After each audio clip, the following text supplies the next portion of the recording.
ഇത്രയും കാലം സത്യം പറയാൻ സന്തോഷം കൊണ്ട് കണ്ണ് നിറയണമെന്ന് പറയാം. അത്രയ്ക്ക് കിട്ടും പടം. ഇമോഷണൽ ബ്ലോക്ക് ബസ്റ്റർ ക്ലൈമാക്സ് ഒക്കെ നമ്മളെ ഹൃദയത്തിൽ തൊട്ടി നമ്മൾ അറിയാതെ ഒരു പക്ഷേ പെട്ടെന്ന് കണ്ണിൽ നിന്നും ഒരു കണ്ണുനീര് വരാൻ നമുക്ക് ഇറങ്ങി.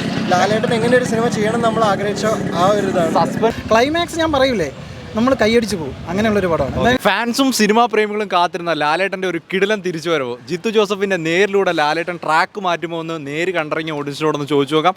നിങ്ങൾ ഈ ഒരു സിനിമ കണ്ടവരാണ് നിങ്ങളുടെ അഭിപ്രായം കമൻറ്റ് ചെയ്യാൻ മറക്കണ്ട. വീഡിയോ ഇപ്പോൾ തന്നെ ലൈക്ക് ചെയ്തോ. നേര് റിവ്യൂലേക്ക്. ലാലേട്ടൻ തിരിച്ചു വരുമോ? തിരിച്ചു വരവാണ് ലാലേട്ടൻ. ഇത്രയും കാലം സത്യം പറയാൻ സന്തോഷം കൊണ്ട് കണ്ണ് നിറയണമെന്ന് പറയാം. അത്രയ്ക്ക് കിട്ടും പടം. ഇമോഷണലാണ് പടം. ഇമോഷണൽ കോട്ടറും ഡ്രാമയാണ്. പക്ഷെ എന്ന് വെച്ചാൽ ഇത്രയും കുറേ കാലമായിട്ട് നമുക്ക് ലാലേട്ടൻ്റെ ഒരുപാട് മോശം പടങ്ങളാണ് കണ്ടുകൊണ്ടിരുന്നത്. ഇപ്പോൾ നേര് പറയാൻ വാക്കുകളില്ല, ഫുൾ കൈയടിയായിരുന്നു. അത്രയ്ക്ക് emotionally Lalettan is back. Engaging ആണ്, ഫുൾ എൻഗേജിങ് ആണ്. കോർട്ട് റൂം ഡ്രാമയാണ്. പക്ഷേ ലാഗ് എന്ന് പറയുന്ന സാധനം പോലും ഫീൽ ചെയ്തില്ല. നല്ല ഗ്രിപ്പിംഗ് ആയിട്ട് പോയി. തിരക്കഥയ്ക്ക് തന്നെ കൈയടി കൊടുക്കണം. ജിത്തു ജോസഫ്, ശാന്തി മായാദേവി. ഓക്കെ ലാലേട്ടൻ അത്രയും ഇതുണ്ടോ, സ്ക്രീൻ സ്പേസ് ഉണ്ടോ? ലാലേട്ടൻ തന്നെയാണ് ആദ്യം തൊട്ട് അവസാനം വരെ. ലാലേട്ടൻ്റെ എൻട്രി തൊട്ട് അങ്ങോട്ട് പിന്നെ മാറുകയാണ്. ഡയലോഗ് ഡെലിവറി എല്ലാം പക്ക. ലാലേട്ടൻ ഇസ് ബാക്ക്.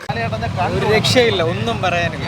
കാരണം 2023 നമ്മൾ ഒരു വർഷത്തിൽ എല്ലാ ദിവസവും ഓർക്കണമെന്നില്ലല്ലോ. പക്ഷേ ഡെഫിനറ്റ്ലി ഇന്നേ ദിവസം 2023 എല്ലാ ജനങ്ങളും നല്ല രീതിയിൽ ഓർത്തു വെക്കുന്ന നേരാണ്. അതിൽ ഒരു സംശയവും.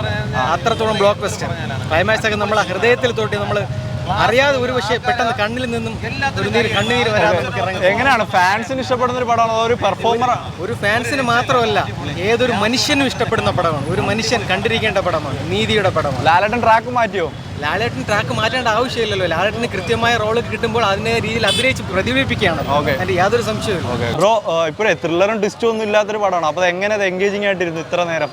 അത് ആ കൊണ്ടുപോയ പേസാണ്. കാരണം ആ കൊലയാളി എന്ന അവർ പറഞ്ഞല്ലോ, കൊലയാളി ആദ്യം തന്നെ അറിയാം. എന്നിട്ട് ആ സത്യത്തിലേക്ക് എത്തുന്നത് എങ്ങനെയാണെന്ന് അവർ നല്ല അടിപൊളിയായിട്ട് തിയേറ്റർ എക്സ്പീരിയൻസ് തന്നെ ചെയ്യണം. കാരണം നമുക്കിത് തിയേറ്ററിൽ തന്നെ കണ്ട് എക്സ്പീരിയൻസ് ചെയ്യാനുള്ള പടമാണ്. ഉറപ്പായിട്ടും മെയിനായിട്ട് എടുത്ത് പറയണം ലാലിന്റെ പെർഫോമൻസ് ആണ്. ലാലിന്റെ പെർഫോമൻസ് എടുത്ത് പറയണം. കാരണം ഒരുപാട് നാളെ ഒരു 2-3 പടത്തിന് ശേഷം ലാലേട്ടൻ നല്ല അടിപൊളി ലാലിന്റെ പെർഫോമൻസ് പോയെന്നൊക്കെ ഒരുപാട് പേര് പറയുന്നുണ്ട്. എവിടെയും പോയിട്ടില്ല. കാരണം അടിപൊളിയായിട്ട് ലാലേട്ടൻ പെർഫോമൻസ് ചെയ്തിട്ടുണ്ട് ഈ പടത്തിൽ. സൂപ്പർ പെർഫോമൻസ് ചെയ്തു. കിടലായിട്ടുണ്ട്. ലാലേട്ടൻ്റെ തിരിച്ചുവരവാണ്. ഓക്കെ, നമ്മളെങ്ങനെ പ്രതീക്ഷ പോലെ സസ്പെൻസും ത്രില്ലർ കാര്യങ്ങളൊക്കെ ഉണ്ടോ? അതോ അല്ല, സസ്പെൻസ് ഓൾറെഡി മനസ്സിലാവും. പക്ഷേ അതിൻ്റെ ഒരു എക്സ്റ്റൻഷനൊക്കെ നന്നായിട്ടുണ്ട്. ലൈക്ക് ജിയോസ് പറഞ്ഞ പോലെ തന്നെ. പക്ഷെ ട്വിസ്റ്റ് നമുക്ക് അത്ര ഗൂസ് ബംസ് അല്ല, പക്ഷെ കണ്ടിരിക്കുമ്പോൾ അടിപൊളിയായിട്ട്. അടിപൊളി പടമായിരുന്നു. നമ്മൾ ഫസ്റ്റ് ഹാഫ് കണ്ടു കഴിഞ്ഞപ്പോൾ നമുക്ക് ഡൗട്ട് ഉണ്ടായിരുന്നു സെക്കൻഡ് ഹാഫ് ഈ ഒരു ലെവലിലേക്ക് കൊണ്ടുവരാൻ പറ്റുമെന്നുള്ളത്. പക്ഷേ ഭയങ്കര എൻഗേജിംഗ് ആയിട്ടാണ് കൊണ്ടുവരുന്നത്. തീരെ ലാഗ് അടിച്ചിട്ടില്ല.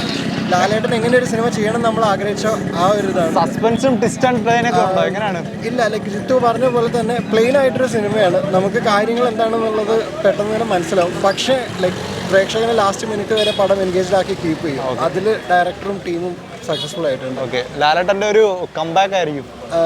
നമ്മൾ ലാലേട്ടനിൽ നിന്ന് എന്താണോ പ്രതീക്ഷിച്ചത്, ലാലേട്ടനെ എങ്ങനെ ഒരു സിനിമ ചെയ്യണമെന്നാണോ ആഗ്രഹിച്ചത്, ആ ഒരു സിനിമയാണ്. പടം എന്താ പറയുക, ഞാൻ ഭയങ്കര ഒരു ഇമോഷണലാണ് പടം. ജിത്തു പറഞ്ഞ പോലെ തന്നെ ഇമോഷണൽ പോട്ടറും ഡ്രാമയാണ്. പിന്നെ എനിക്ക് ഏറ്റവും സന്തോഷം മോഹൻലാലിൻ്റെ ഒരു കിടിലൻ കംബാക്കാണ്. എന്ന് പറഞ്ഞാൽ അത്രയ്ക്കും ഡീസൻ്റ് ആയിട്ടുള്ള ഒരു പെർഫോമൻസ്, ഒരു മികച്ചൊരു കഥാപാത്രം, ഒരുപാട് മികച്ച നിമിഷങ്ങളുണ്ട്. ത്രില്ലർ എലമെന്റ്സ് അല്ല, ട്വിസ്റ്റ് ത്രില്ലർ എന്ന് പറഞ്ഞാൽ സിനിമയുടെ ഒരു ജിത്തു പറഞ്ഞ പോലെ ഒരു 10 മിനിറ്റിൽ തന്നെ എന്താണ് ക്രൈം, ആരാണ് കൾപ്രിറ്റ് എല്ലാം കാണിക്കുന്നുണ്ട്. പക്ഷെ അത് തെളിയിക്കണമല്ലോ. കോടതിയിൽ തെളിവാണല്ലോ ഇമ്പോർട്ടൻ്റ്. അപ്പോൾ അത് തെളിയിക്കാൻ ഭയങ്കര പാടാണ്. അതും ഈ ഒരു കേസിന് ഒരു പ്രത്യേകതയുണ്ട്. അത് സിനിമ ആണെന്ന് നിങ്ങൾക്ക് മനസ്സിലാവും. അപ്പോൾ അത് തെളിയിക്കുക എന്നുള്ളത് ആ കോർട്ട് റൂം പ്രൊസീജിയേഴ്സ് ആണ് അത് ഭയങ്കര ഇമോഷണൽ. അതായത് ചുമ്മാ അല്ല, നമുക്കിപ്പോൾ ഒരു സിനിമ ഇഷ്ടപ്പെടണമെങ്കിൽ ആ സിനിമ നമ്മളുമായിട്ട് കണക്റ്റ് ആവണം. അങ്ങനെ കണക്റ്റ് ആയിട്ടുണ്ട് സിനിമ വന്നിട്ടുണ്ട്.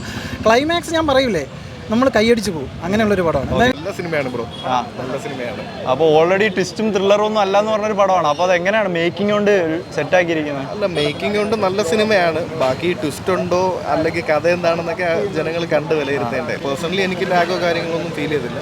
നല്ല സിനിമയായിരുന്നു, നല്ലൊരു സിനിമയായിരുന്നു. ഇടക്കാലത്ത് കണ്ടതിൽ വെച്ച് ലാലേട്ടൻ്റെ ഏറ്റവും നല്ലൊരു മികച്ച സിനിമ. അല്ല, വലിയ സസ്പെൻസ് ഒന്നും ഇല്ല എന്ന് പറഞ്ഞൊരു പടമാണ് ഓൾറെഡി. അപ്പോൾ അത് കണ്ടിരുന്നപ്പോൾ എത്രത്തോളം എൻഗേജിംഗ് ആയിട്ട് ഇരിക്കാൻ പറ്റി? അത് ഡയലോഗ്സിലൂടെ നല്ല രീതിക്ക് തന്നെ കൺവേ ചെയ്യാനായിട്ട് ജിത്തു ജോസഫിന് സാധിച്ചിട്ടുണ്ട്. നമ്മൾ വിചാരിക്കും ഓക്കെ ഇത് ഭയങ്കര ഡ്രൈ ആയിരിക്കും, ലാഗ് ആയിരിക്കും എന്നൊക്കെ വിചാരിക്കും. പക്ഷേ നല്ല കോൺവെർസേഷൻസിലൂടെയൊക്കെ നല്ല രീതിക്ക് തന്നെ കൊണ്ടുപോകാൻ ജിത്തുവിന് കഴിഞ്ഞിട്ടുണ്ട്. ലാസ്റ്റ് ഒരു ഇമോഷണൽ ആയിട്ടുള്ളൊരു എൻഡിങ് ആണ്. അതും വെർത്താണ്. അപ്പോൾ നമ്മളെല്ലാവരും കാത്തിരുന്ന ലാലേട്ടൻ്റെ ആ ഒരു കംബാക്ക് തന്നെയാണ് ഫസ്റ്റ് ഷോ കഴിഞ്ഞപ്പോൾ ഉള്ള റെസ്പോൺസ് കിട്ടിയിട്ടുള്ളത്. അത് ഫാൻസിൻ്റെ അഭിപ്രായമാണെന്നൊന്നും അറിയില്ല. എന്നാലും നിങ്ങൾ എങ്ങനെയാണ് നിങ്ങളുടെ അഭിപ്രായങ്ങൾ കമൻറ്റ് ചെയ്യുക. വീഡിയോ ഇപ്പോൾ തന്നെ ലൈക്ക് ചെയ്തോ. അപ്പോൾ അടുത്തൊരു വീഡിയോ കാണാം.